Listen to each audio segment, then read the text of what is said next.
When a wildfire trapped California's wealthiest family in the wilderness, they got found after almost a week, and their story of survival would change lives forever. Before we dive into it, share in the comments where you're watching from. Enjoy the story. The orange glow of flames painted shadows across Sarah Matthews' face as she gripped the steering wheel, her knuckles white with terror. The GPS had led them straight into death's path. Behind her, her husband Michael's voice cracked with uncharacteristic fear. There's no way out. Their Tesla Model X, worth more than most people's homes, sat useless on the empty mountain road, its battery drained to nothing. Smoke thick as fog wrapped around them, and somewhere in the darkness the hungry roar of approaching flames grew louder. Their children, Brandon and Emma, huddled in the back seat, no longer arguing about their abandoned phones or designer luggage. For the first time in their privileged lives, the Matthews family faced a truth they'd never imagined. All their wealth meant nothing in the face of nature's fury.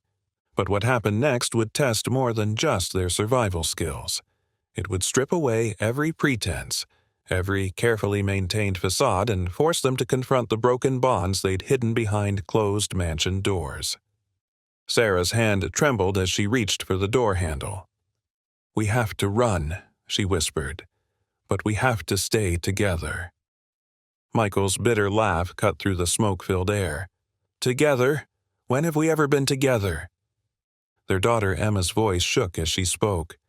"Dad, please, we don't have time for this."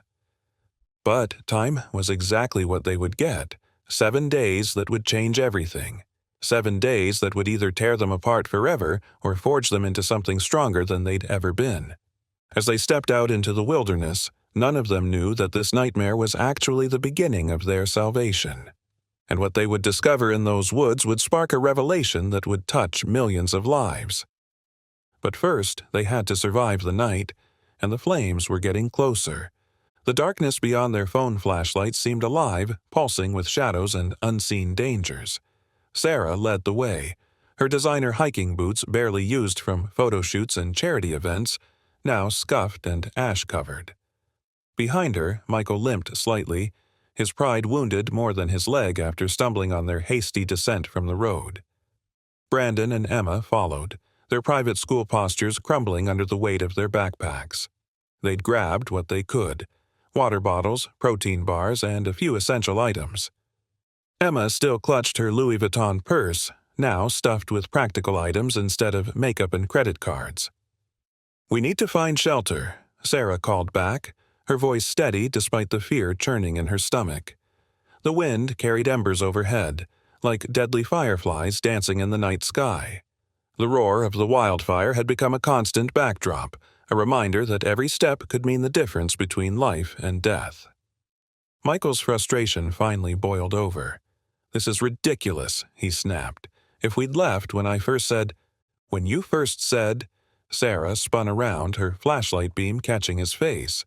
"You were the one who insisted on securing your precious art collection while the evacuation orders were going out." "Mom, Dad, please," Brandon interrupted, his teenage voice cracking. "Can we just focus on not dying?" Emma hugged herself, shivering despite the warm air. "I can't believe this is happening. We should be at the Four Seasons in San Francisco by now." The family fell silent, each lost in their own thoughts of what should have been.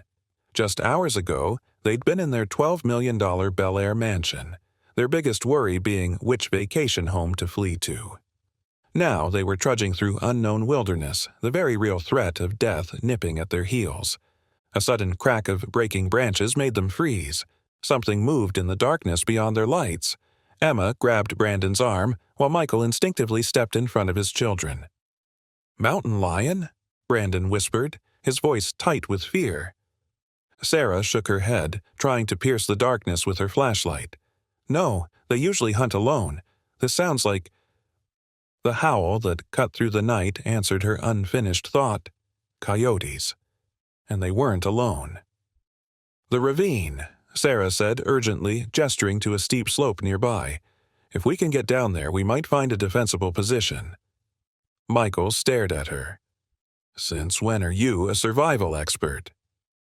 "Since I grew up camping with my father while you were attending cotillion," she shot back, Now move." The descent was treacherous. Designer shoes slipped on loose rocks, manicured nails broke clutching at branches, and pristine clothes were shredded by thorns. But fear was a powerful motivator, and the growing chorus of howls behind them erased any complaints about the conditions. They found a small clearing at the bottom, bordered on one side by a steep rock face. Sarah quickly directed them to gather what dry brush they could find. "We need a fire," she said. "It's our only defense." As they worked, the facade of the perfect Matthews family crumbled further. Emma broke down crying when her phone finally died, their last connection to the outside world gone. Brandon snapped at his father's attempts to take charge, years of resentment bubbling to the surface, and Michael and Sarah's careful dance of polite distance shattered under the weight of survival. "You never listened to me," Sarah muttered as she struggled to start a fire with Michael's gold-plated lighter, a prop he carried to look sophisticated at board meetings. Not about the evacuation, not about the kids, not about anything. "Listen to you?" Michael's laugh was harsh in the darkness. "You were too busy with your charity galas and social media presence to say anything worth hearing." "Stop it!" Emma's voice cracked like a whip. "Just stop. Look at us. We're lost. We might die, and you're still fighting." The silence that followed was broken only by the crackle of flames as the fire finally caught. The light revealed their faces, each marked by fear, exhaustion, and the dawning realization of how far they'd fallen. Not just from their privileged perch in society, but from each other. Brandon slumped against a rock, staring into the flames. "What happens now?" "We survive," Sarah said firmly, but her voice carried a weight that suggested she meant more than just making it through the night. The coyotes howled again, closer now. The family huddled together, their expensive clothes covered in dirt, their carefully maintained images stripped away. They were no longer the Matthews of Bel Air. They were just 4 people, a family in name only, facing the darkness together. What they didn't know was that this night, as terrible as it seemed, was just the beginning. The true test wouldn't come from the wildlife or the approaching fire, but from the secrets and lies they'd have to face when the sun rose. And somewhere in the darkness, watching their fire, something waited. Something that would force them to confront not just nature's fury, but the very foundation of their broken family. Dawn broke over the wilderness, painting the smoke-filled sky in shades of blood red. The Matthews family huddled around the dying embers of their fire, exhaustion etched on their faces. Their first night of survival had left them changed. Designer clothes now ragged, perfectly styled hair matted with dirt, and polished manners replaced by raw nerves. Sarah stood first, wincing at her stiff muscles. The sound of the wildfire had grown closer, its hungry roar a constant reminder of their mortality. As she scanned their surroundings in the early light, something caught her eye through the trees. "There's something up there," she said, pointing to a ridge about half a mile away. "It looks like a structure." Michael squinted through the haze. "A ranger station, maybe." "Only one way to find out," Brandon muttered, already shouldering his backpack. The teenager had grown quieter through the night, his usual sarcasm replaced by a strange determination. Emma stumbled as she stood, her legs shaking from exhaustion. "I can't," she whispered, tears welling in her eyes. "I just can't." Michael moved to help her, but she pulled away. "Don't pretend to care now," she snapped. "You haven't cared for years." The words hung in the smoke-filled air like shrapnel. Michael stepped back as if physically struck, his face a mask of shock and hurt. Sarah intervened before the situation could escalate. "We need to move. The fire's getting closer, and we're out of water." The climb was brutal. Every step seemed to drain what little energy they had left. Halfway up, Brandon stopped suddenly, tilting his head. "Do you hear that?"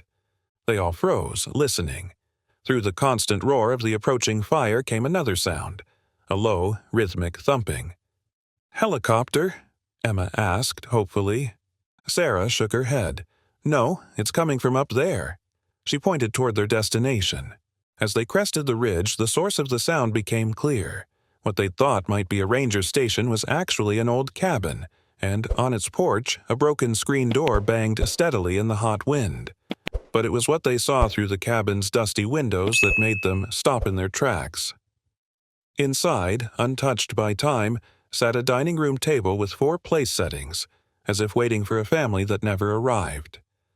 "Mom," Brandon said, his voice tight with tension, "look at the cars." Behind the cabin, partially hidden by overgrown brush, sat 2 vehicles. Their once bright paint was now faded and rusted, but the models were unmistakable. Cars from at least 20 years ago. "What happened here?" Emma whispered.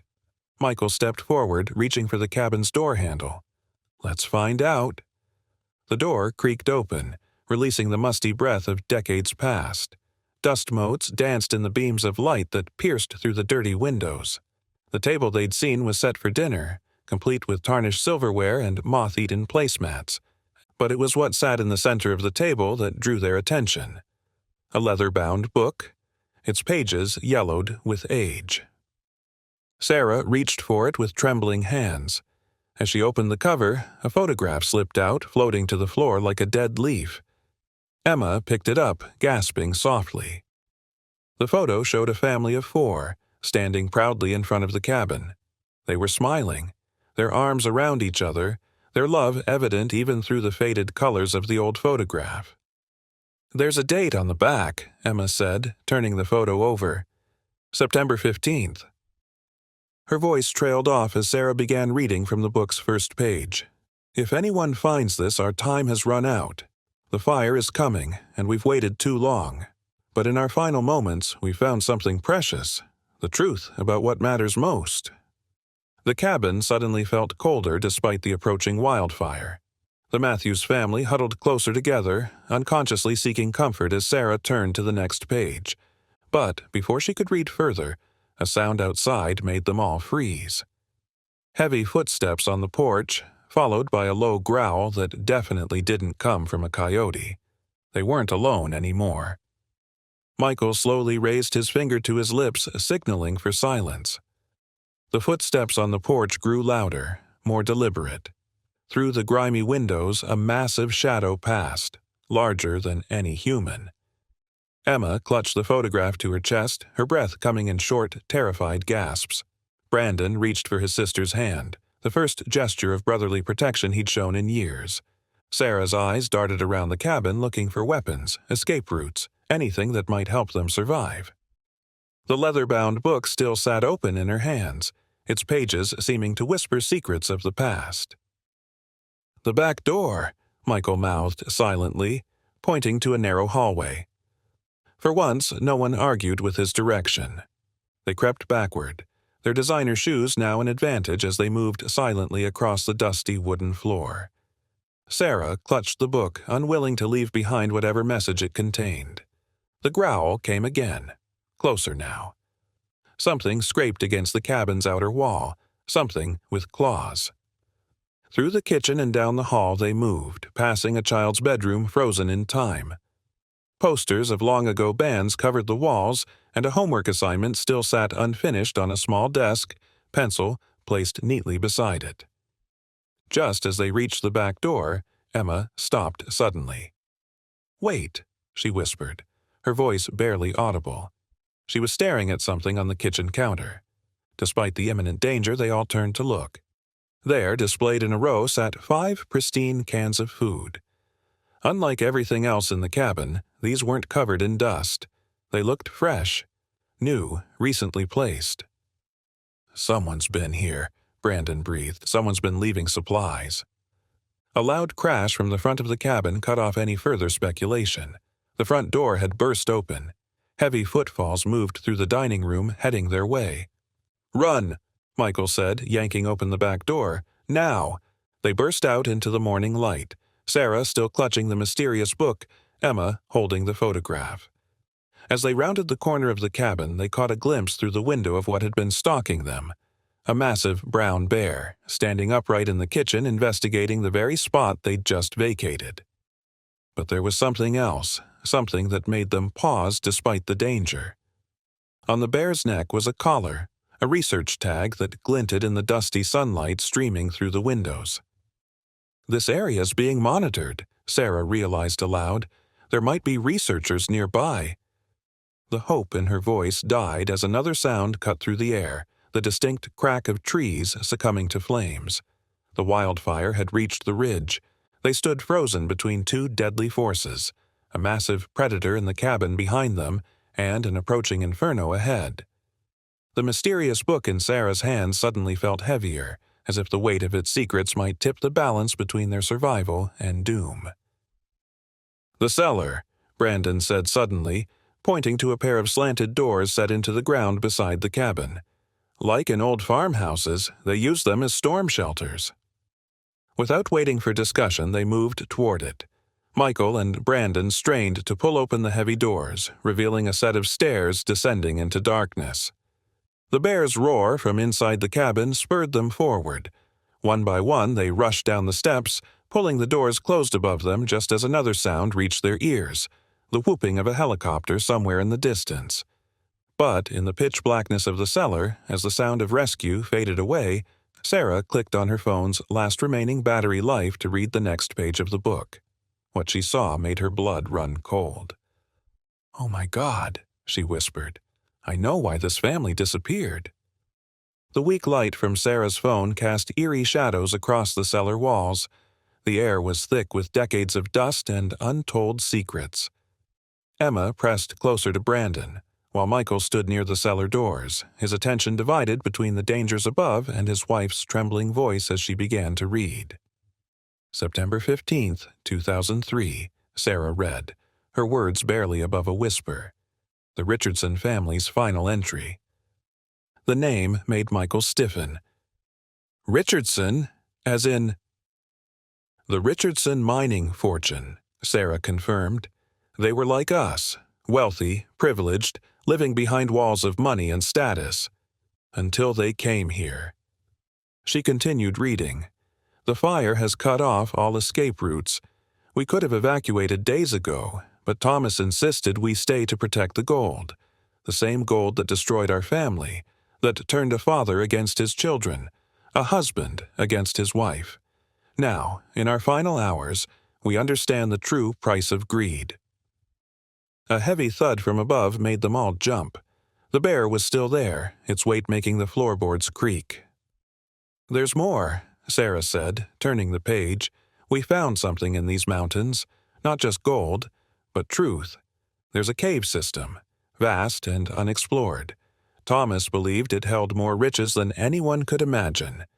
But what we discovered there was worth far more than gold." Suddenly, Brandon's phone chimed. A last gasp of battery life picking up a signal.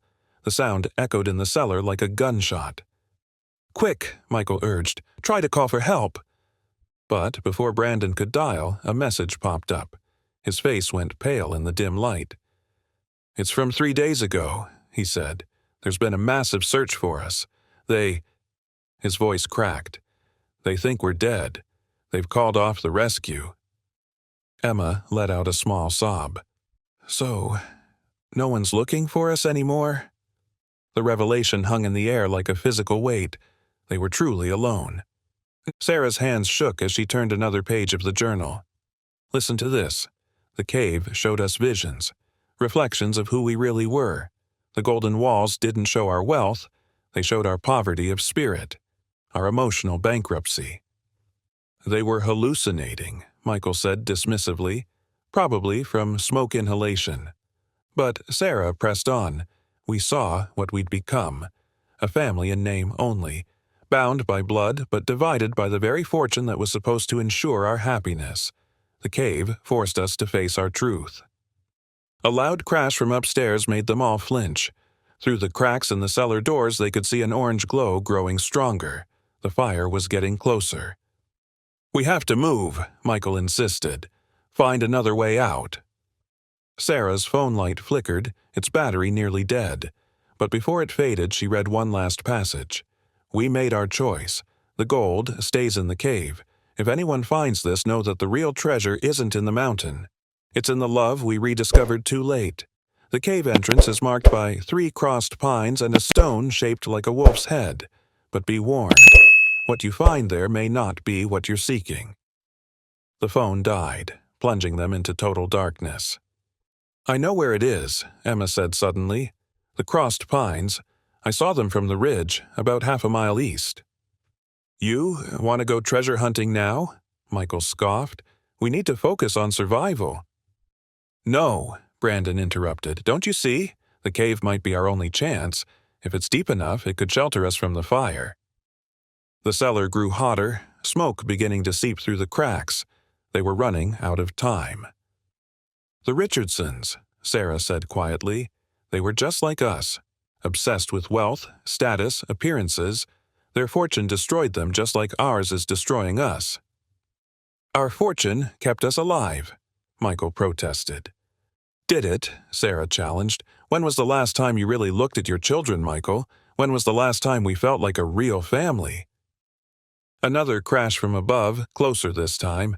The bear had found something, or was trying to escape the approaching flames.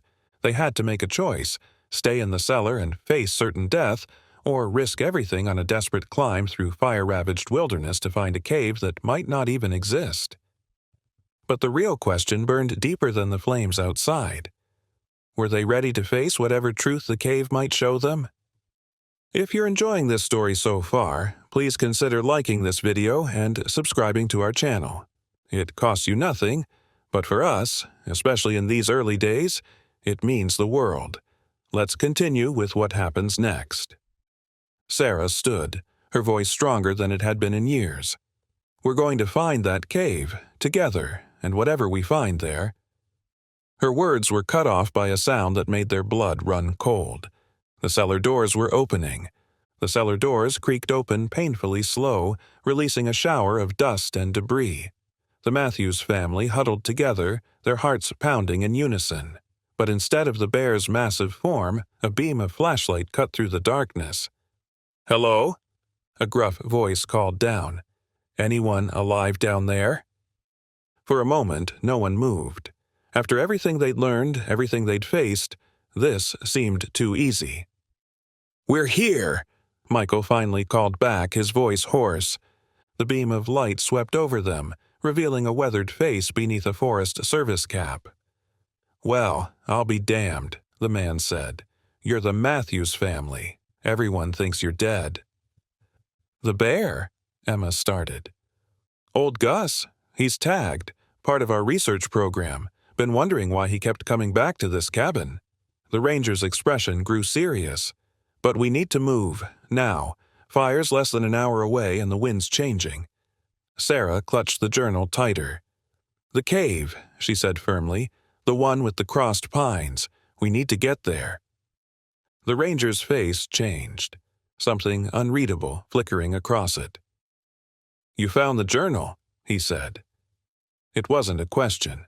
"Listen, that cave, it's not what you think." "You know about it?" Brandon asked. "Been up here 20 years. Found this cabin just like you did." He paused, considering his next words carefully. "That cave, it does something to people. Shows them things.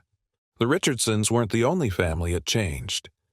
The roar of the fire grew louder, and ash began falling through the cellar doors like black snow. "We don't have much choice," Michael said, looking at his family. "Cave or fire." The ranger nodded grimly. "Follow me then. But remember, whatever you see in there, whatever happens, you face it together or you don't face it at all." As they climbed out of the cellar into the smoke-filled air, Sarah noticed something she hadn't before. On the ranger's worn name tag, partially hidden by his jacket, was a familiar name: Richardson. The cave's truth had already found them.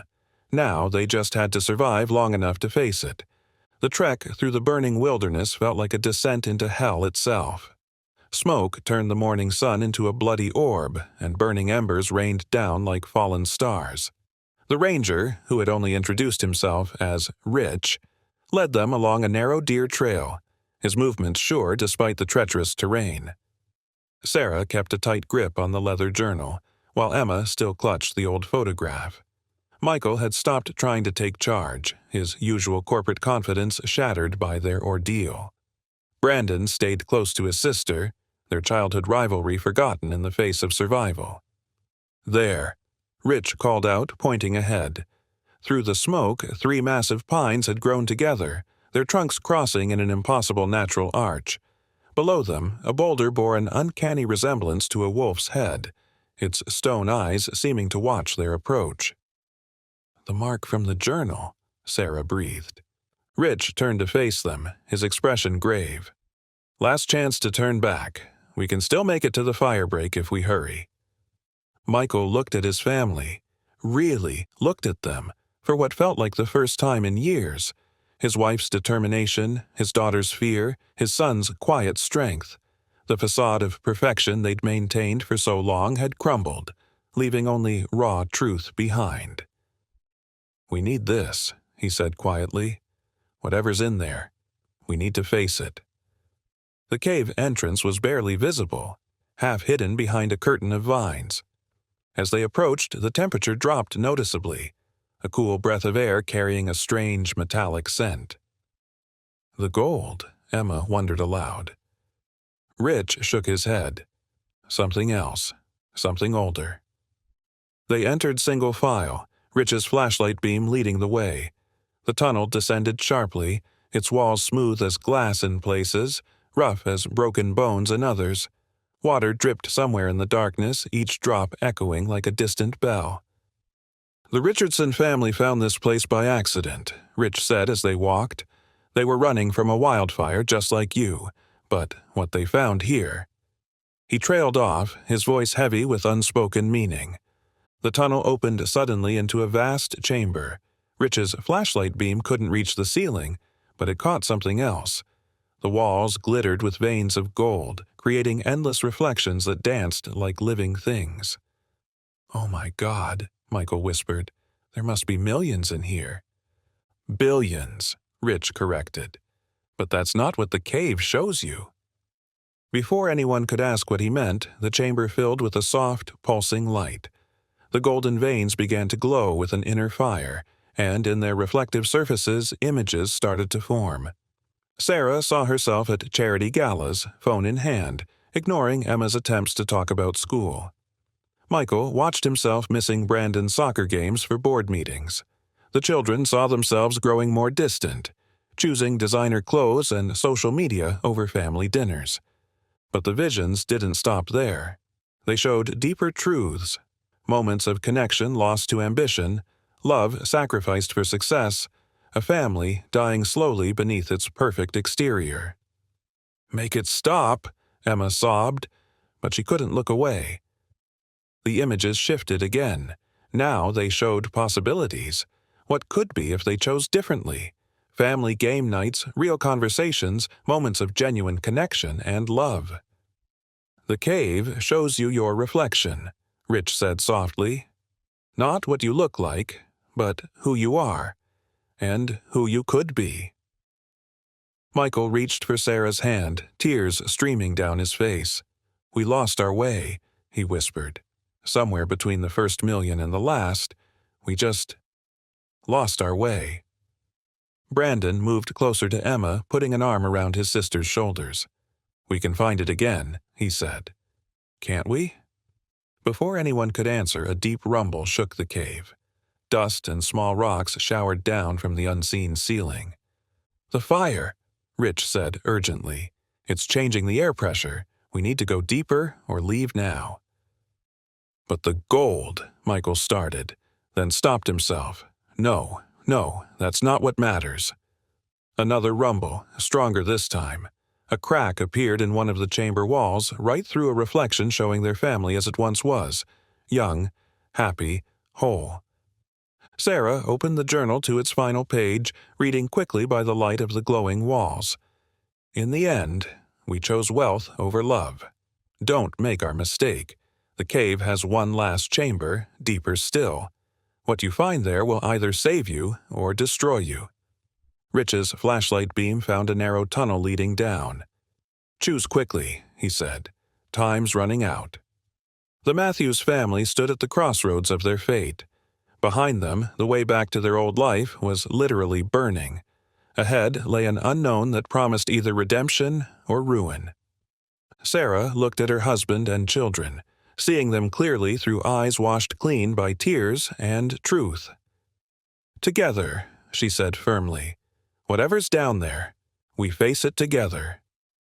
The cave trembled again as they made their choice. The next chamber was waiting, and with it, a revelation that would change not just their lives but the lives of everyone who would hear their story. But first, they had to survive what the cave had been waiting to show them all along. The deeper tunnel felt alive, pulsing with an energy that made their skin tingle. The golden veins had changed, now glowing with a blue-white light that reminded Sarah of starlight. Rich led them down, his flashlight beam barely needed in the ethereal glow. Suddenly, the tunnel opened into a chamber that took their breath away. Unlike the previous room with its golden walls, this space was perfectly circular, its walls smooth as polished obsidian. In the center stood something impossible, a pool of what looked like liquid light, its surface as still as glass. "The heart of the mountain," Rich said softly. "What the Richardsons found.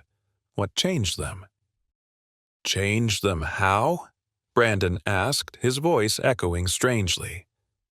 Rich turned to face them, his weathered features illuminated by the pool's glow. "I was 12 when my family found this place," he said. "Thomas Richardson wasn't just the head of a mining empire, he was my father." The revelation hit them like a physical force. Emma gasped, looking between Rich and the old photograph she still held. "But the journal said," Sarah began. "That we died." Rich smiled sadly. "In a way, we did. The family we were, the wealthy, broken people who cared more about status than love, they died in this chamber. What emerged was something else entirely." Michael stepped forward, drawn to the pool. "What is it?" "Truth," Rich answered simply. "Pure, unfiltered truth. About yourself, about what matters, about who you really are beneath all the pretense." A deep rumble shook the chamber, and dust rained down from above. The fire was getting closer. "We don't have much time," Rich warned. "The cave won't survive this fire. Decades of heat and pressure have weakened it. This is your only chance." Sarah looked at the pool, then at her family. "What do we do?" "Look," Rich said. "Really look. All of you together. See your truth." They approached the pool as one, hands linked. As they gazed into its depths, the liquid light began to move, forming images more vivid than any they'd seen before. They saw themselves as they truly were, not the perfect family from magazine spreads, but scared, lonely people drifting apart. They saw every mistake, every missed opportunity for connection. Every moment love was left unspoken. But then the visions changed. They saw themselves as they could be, whole, healed, genuine. They saw laughter returning, walls coming down, truth replacing pretense. They saw love breaking through the fortress of wealth they'd built around their hearts. Tears streamed down their faces as the truth stripped away years of carefully constructed facades. Michael fell to his knees, pulling Brandon into a hug. Emma buried her face in Sarah's shoulder, sobbing freely. "I'm sorry," Michael whispered, his voice raw. "I'm so sorry I forgot what mattered." The chamber shook violently, cracks appearing in the obsidian walls. The pool's light flickered like a faltering heartbeat. "Choose now," Rich urged. "The cave's offering you a chance at real wealth, the kind that can't be measured in dollars. But you have to choose it, all of you." Sarah looked at her family, seeing them clearly for the first time in years. "We choose love," she said firmly. "We choose each other." The pool's light surged upward, enveloping them in its brilliant glow. For a moment, they felt weightless, connected not just by touch but by something deeper, the truth they'd finally embraced. When the light faded, Rich was gone. The chamber was collapsing around them, but a new tunnel had opened, leading upward. Without hesitation, they ran, leaving behind the gold, the pretense, the lies they'd lived for so long. They emerged into sunlight just as the cave entrance collapsed. The fire had somehow passed them by, leaving a path of safety through the charred landscape. A rescue helicopter's spotlight found them moments later, but they hardly noticed. They were too busy holding each other, laughing and crying, feeling the warmth of a love they'd nearly lost. Months later, the story of their survival would captivate millions. The wealthy family who lost everything in a wildfire only to find something far more precious. The mysterious cave would never be found again, buried under tons of rock and earth. But the real story wasn't about the cave, or the gold, or even survival. It was about 4 people who had to lose their way completely to find their way back to each other. The Matthews family gave away most of their fortune, keeping only enough to live comfortably. They moved to a modest house by the ocean, where family dinners happened every night and phones were banned from the table. And sometimes on quiet evenings, they would look at the old photograph Emma had saved, the one of the Richardson family standing in front of their cabin. In it, a young boy smiled at the camera, his future as a forest ranger still decades away. His greatest legacy not the gold he walked away from, but the truth he helped another family find.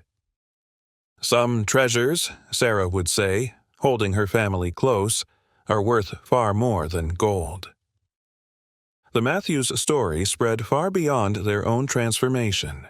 In a world obsessed with wealth and status, their experience sparked a conversation about what truly makes a life rich. Their interview went viral, not for the supernatural elements or the mystery of the cave, but for the raw truth they shared.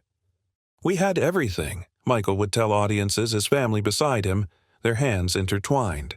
"Multiple homes, luxury cars, private jets. We were living what everyone thought was the American dream. But we were dying inside, each of us alone in our golden cage." Sarah would add, her eyes glistening with emotion, "The cave showed us our reflection, not in mirrors of gold, but in mirrors of truth. Sometimes you have to lose everything to find what was there all along." But perhaps the most profound impact came from Brandon and Emma, who started a movement among their privileged peers. They called it the Cave Truth, challenging wealthy families to look beyond their fortunes and face their own reflections. The mystery of Rich and the Richardson family was never fully explained. The cabin was declared a historical site, preserved as a reminder that some treasures can't be measured in dollars and cents. Years later, when asked about their experience, the Matthews family would share this simple truth. Life's greatest wealth isn't found in bank accounts or stock portfolios. It's not hidden in caves of gold or locked in safes. It's found in the quiet moments between heartbeats, in the sacred space between words, in the love we too often forget to speak. True richness, they learned, isn't about what you have. It's about what you hold on to when everything else falls away. And sometimes, in the deepest darkness, when all your certainties have burned away, you find that the light you've been searching for has been inside you all along, waiting for you to be brave enough to see it. If this story touched your heart, remember, every family has its own cave of truth, its own journey from pretense to authenticity. The question isn't whether you'll face your reflection, it's whether you'll have the courage to truly see it when you do. Because in the end, we all face the same choice, to cling to the illusions that keep us safe, or to risk everything for the truth that sets us free. The real miracle isn't surviving the fire, it's allowing it to forge you into something new, something real, something true. And that's a treasure worth more than all the gold in the world. Don't forget to subscribe to the channel and turn on the notification bell to keep up with all our stories, and be sure to check out more emotional stories by clicking here on the end screen. Thank you for watching, and I'll see you in the next one.